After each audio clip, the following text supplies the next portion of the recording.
There's our first recipe, orange fennel salad with tofu. Yeah. Any questions?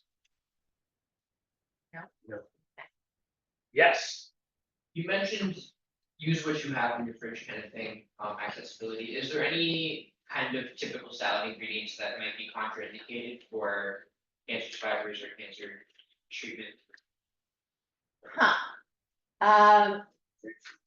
Yeah, grapefruit is one, like, it's not for all types of people with cancer undergoing treatment, but grapefruit can interact with a lot of medications.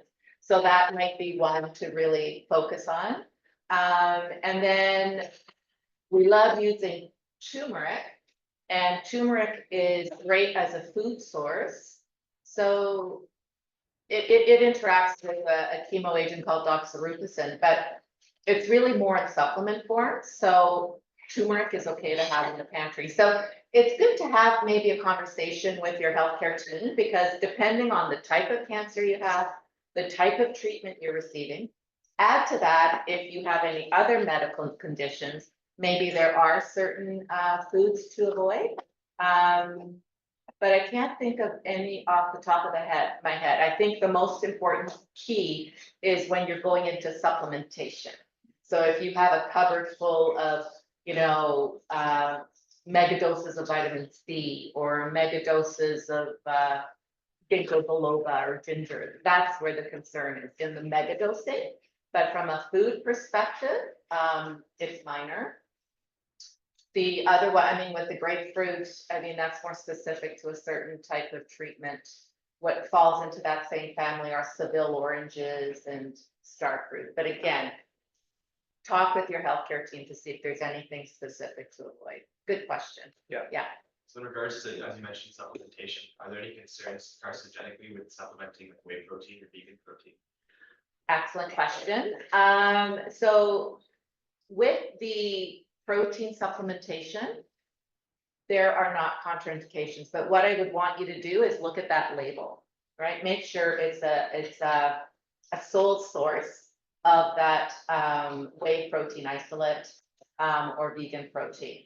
And the other thing, when you're looking at supplementation, look at the DIN number, right? The drug identification number, or the NPN, I think it is, the nutrition product number, to make sure that the purity of the product is there. So that's what to look at for supplementation. We get more concerned about the vitamin and mineral supplementation versus the protein. There are some good proteins. Good, you guys are good. Great questions. The only thing maybe I'll add from more of a cooking perspective is anytime that you are dealing with someone who has a compromised immune system, food safety is always important, especially if you're dealing with a population that does have a compromised immune system. You have to be aware of certain ingredients, like maybe raw fish, maybe one, like no sushi, yeah. like blue cheeses or vein cheeses. Good point, yeah. So foods, cheeses made with mold. Mold, We have to yes. avoid, or we call them the fresh cheeses. Yeah. Sushi.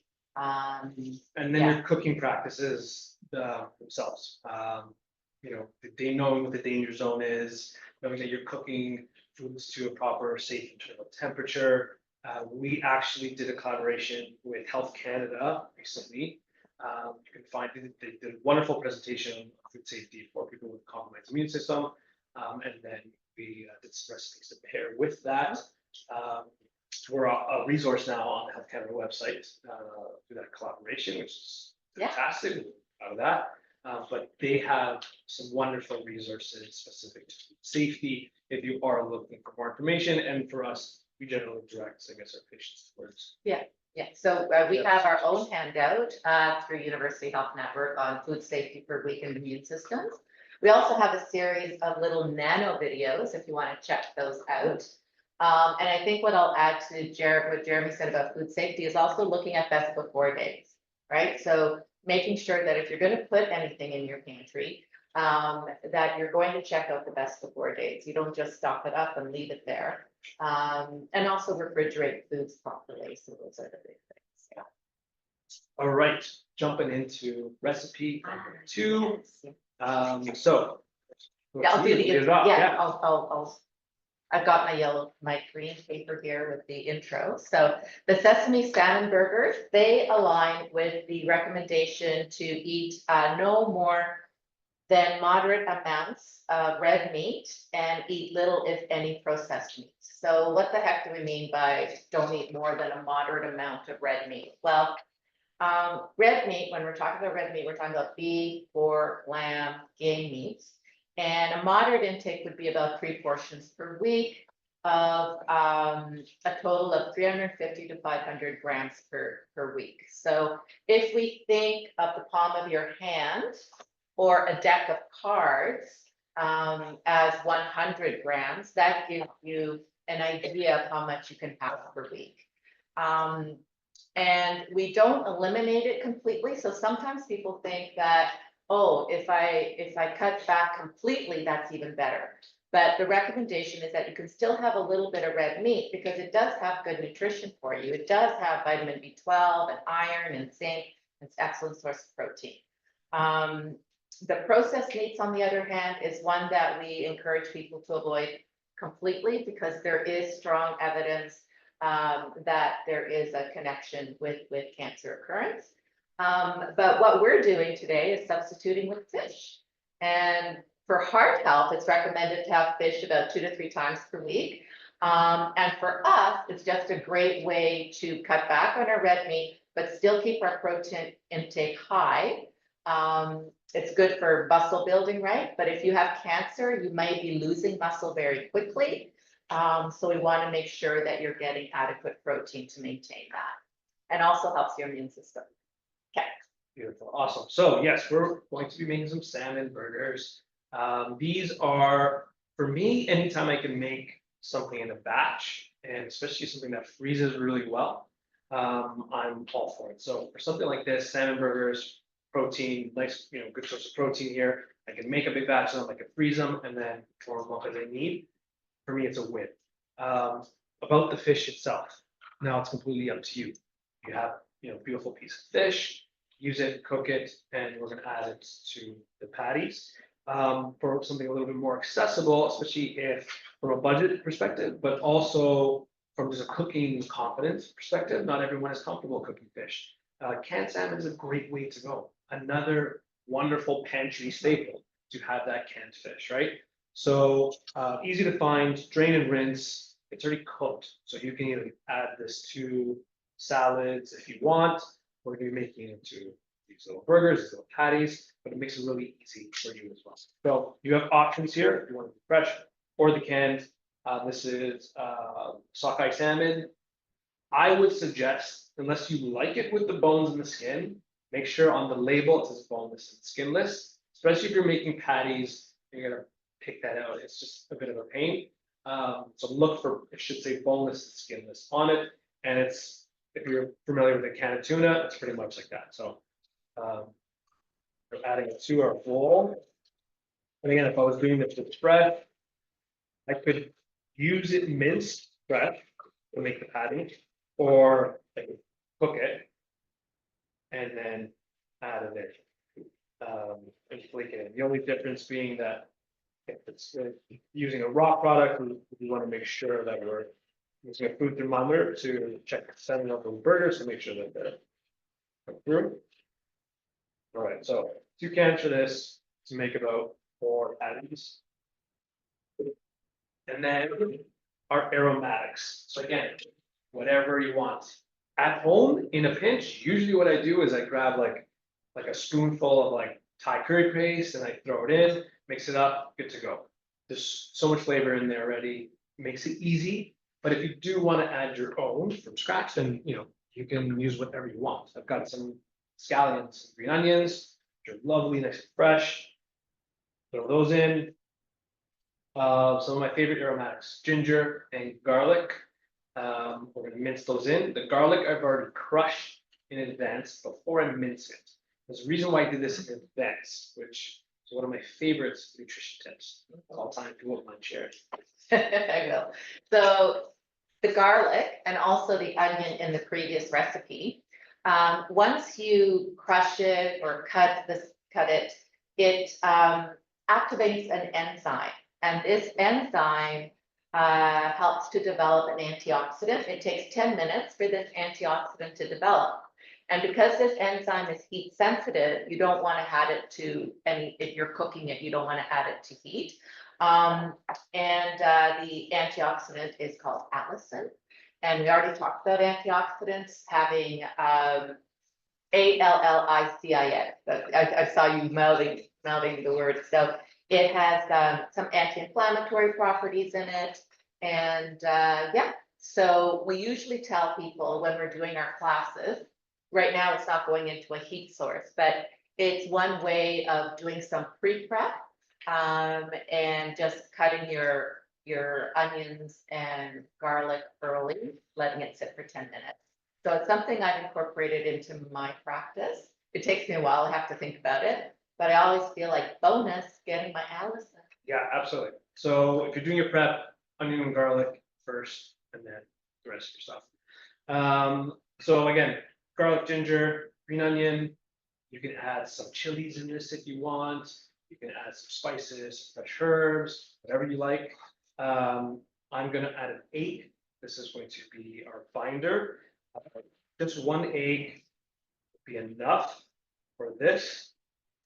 You can add a little mustard if you want. A little Dijon actually would be really nice in here. With Now, that egg If together. you don't want to use an egg, can you use, I've heard of flax, being able to use Flax egg. flax egg. Have you heard Yes, of that? absolutely. Has anyone heard of a flax egg before? Okay, so this is what you can use as a sub for egg if you didn't want to use egg. Yeah. It is 1 tablespoon of ground flax to 3 tablespoons of water. You mix it together and it mimics, and just let it sit like 5 minutes, and it will mimic the consistency of an egg white.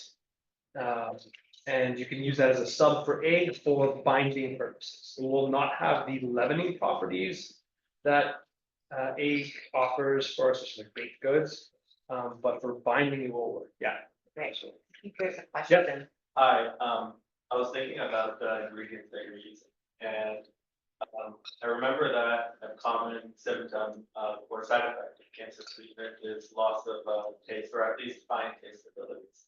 So if you increase proportions of certain acidic flavors or spiciness, or in order to compensate for that. wonderful question. Yeah, I've got some suggestions. Do you want to touch on it first? From a taste perspective, I think it's an excellent question, and it's so true, like probably 90% of patients will experience taste changes. There's different degrees, so there is a loss of complete loss of taste. So something like this probably would work really well for that, like you said, enhancing the flavors, and Jeremy will tell you more about how to do that. But some people will have like an overly salty taste or an overly sweet taste, and they start complaining to their loved ones saying, did you add more salt to this? Like, what did you do? And then sometimes I've had people say food tastes like cardboard or crap. So it does depend on the type of taste change. But for a complete loss of taste, I would say, yes, probably look at ways to improve the acidity, enhance the Yeah. spices, but I'm not the chef, so I'm not. Yeah, no, and yeah, great question. So like Daniela mentioned, it depends, and it's so different for everybody. We actually have a really good resource on if you can't taste sweet, or if you can't taste salty, or you can't taste bitter, how do you counteract that? And usually it's like the opposite effect. So if you can't taste salty, then it's usually going with some sweet, or if you don't like salty, it's going with something sweet to counteract that. Usually loss of taste, like the most general, we would focus on ingredients that are high in what we call umami. Has anyone heard of umami before? Yeah, okay, so I love umami. I like the smile, yeah, because I love umami. Okay, so umami is essentially anything that is higher using glutamate, and what that does is it provides this sort of savoriness. You find ingredients that are usually either fermented or ingredients like animal-based ingredients usually have high in umami. Things like miso paste, tomato paste are high in umami. Aged cheeses are high in umami. Going a little heavier on those ingredients will help to really enhance savory. So for loss of taste, that's usually what we would suggest. But then depending on some of the other, there's, for some people acidity works, But for some people that maybe have mouth sores and acidity is a good idea, then you have to think of other ways to balance it out too. But great question. I guess answer, there are multiple solutions. It just depends on. It reminded me that the distillery district has a film on umami. I Yes. think it's airing tonight though. It's about a chef in search of umami. Search And of so umami. From Why not? France, he's going to Japan. Yeah, anyway, I love it. it's raining, so it's an outdoor film, so it'll be a little difficult with the rain today, but yeah. All right, so there's our patty mix. I like to keep it a little flakier. You can definitely run this through a food processor if you want it to be a little finer, but I like the texture with it. And then add a little bit of olive oil. You don't want to have it too wet. If you find that it is too wet, then you can add breadcrumb to it to hold it together. Now, what I usually suggest with this, because I can already feel it's falling apart. After you make this mixture, put it in the fridge, let it sit for like 10, 20 minutes, and it will hold together. The egg will start to act like a glue and it will hold together. Which I did for all the patties that I made that you're gonna try. But as I'm doing it live and it's failing perfectly, just to show you, it will hold together in a patty shape. And then we're gonna crust it with our sesame seed. And I'll do my best job here. Just so you get the idea. So that's pretty much what we're doing, crusting it with our sesame onto a baking sheet lined with parchment. Parchment, you will see us mention probably, or me mention anyways, about 30 times per class. So it is one of our favorite tools in terms of reducing the amount of cleanup that you have to do. So you make your patties on the pan in the oven for about 15 minutes, 20 minutes, just until it's nice and golden brown. You'll get some nice toastiness on the outside from the sesame seeds, and then flip it like the last like 5 minutes. Okay, I'll show you quickly what they look like. Well, Jeremy's doing that, I'll just talk a little bit about salmon. What do you hear is in salmon? Do you hear? Yeah, yes, you got it. So a fattier fish like salmon and trout and mackerel are higher in omega-3 fatty acids. You hear a lot about omega-3 fatty acids and heart health, but it also can have an anti-inflammatory type effect. And with cancer being considered a chronic inflammatory condition, getting some foods that have an anti-inflammatory effect is a good idea. I mean, the research, we still have to do more research on it, but it doesn't hurt to get the omega-3 fats in. If you are not someone who eats fish, then there is a different type of omega-3 fat that you can get from plant foods. You can get it from chia seeds, from walnuts, from the ground flaxseed, or omega-3 enriched eggs. You can also get it through that. Love it. Okay, so show you the burgers after they come out. And so warm. This is what we're looking for. So some really nice color on the outside. That sesame is going to give you this really nice sort of texture, this crunch, and then the green onion and the aromatics inside are going to provide all the flavor to carry through. You can have it like this. You can crumble it up and make it like a taco. We're going to do burgers with it. But what I like to do, again, I'll make big batches, freeze it like this, and put it into little freezer bags, and then you can warm them up, as you need. So, put this in.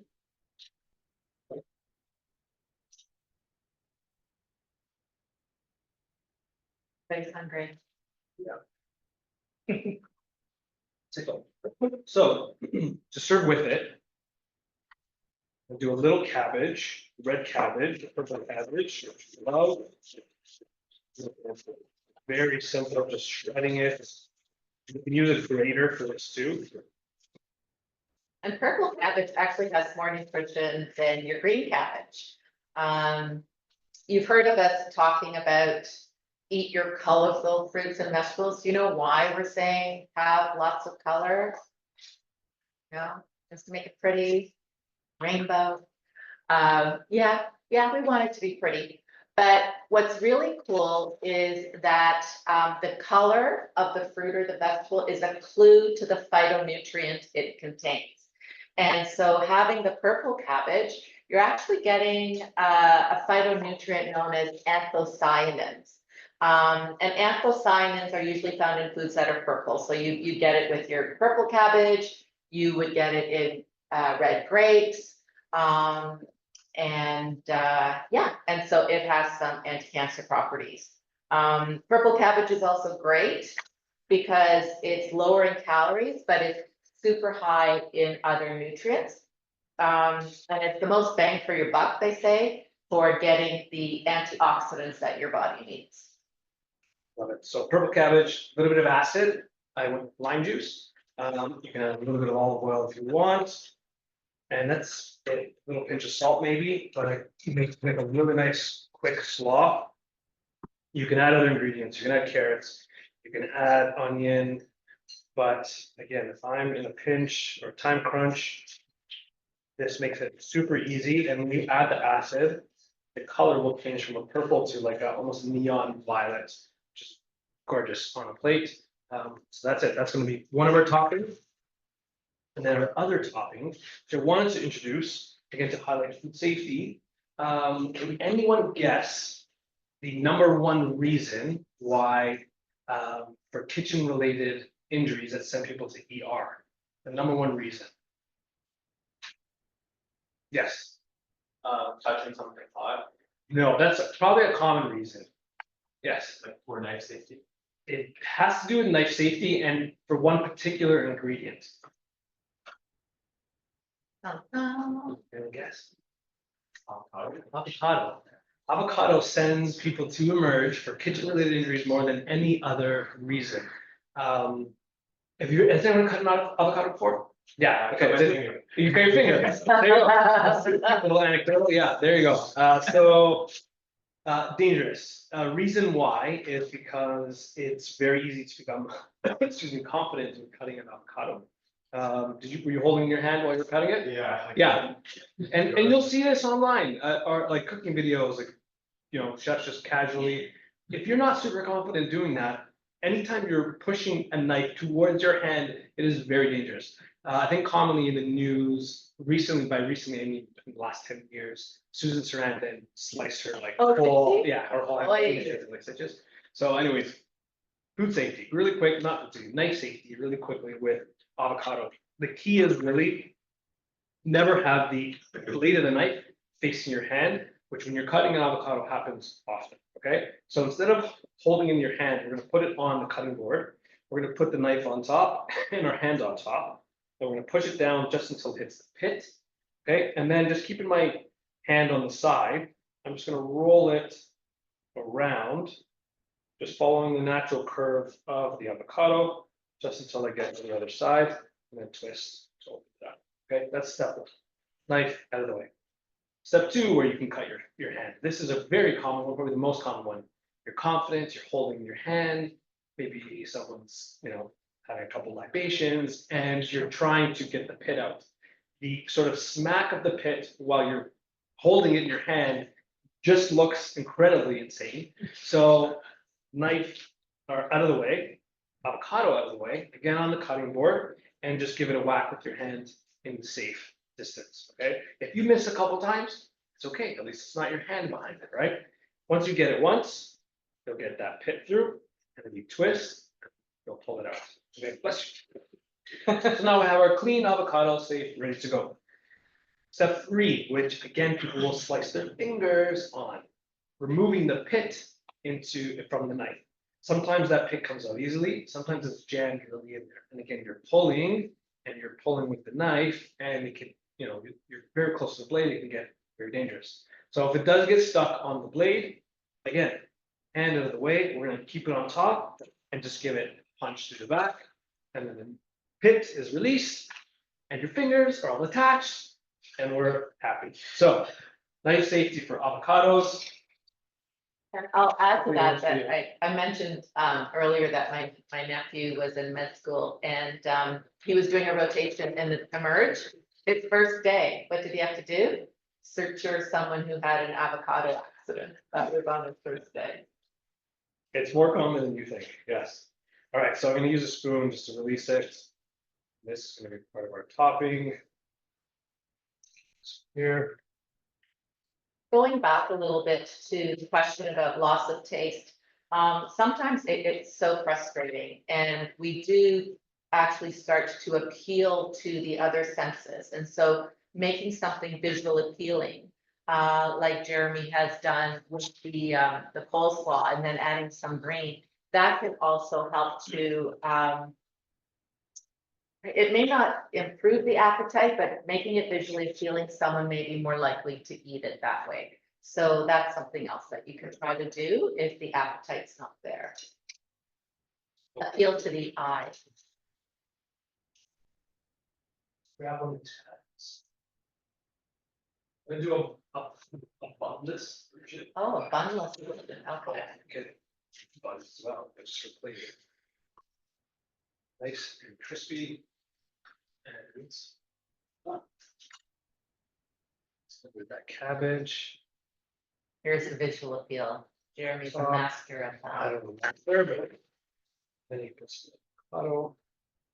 Top, and again, you can just imagine this bun, dress it up with whatever other dressing you like. And of course, if you're using a bun, what kind of bun do you think I would recommend?